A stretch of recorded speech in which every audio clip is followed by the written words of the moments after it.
If Chelsea loses to Brentford, I promise to divorce my 2 wives. This I tell you.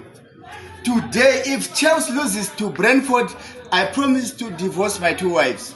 Ndikutotaura nhasi kuti Chelsea ikadyiwa nhasi. Madzimai angu maviri ndiri kumaramba. Ndotoramba. Chelsea ikadyiwa nhasi. Mabhebhi angu ose kumusha ekaya ingadliwa namuhlanje ichele. Ngiyalichela bantu abafazi bami bonke 2.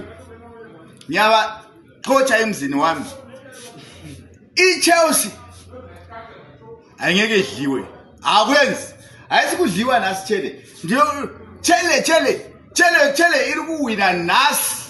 Nasi kana ikasawina. Madzimai kumusha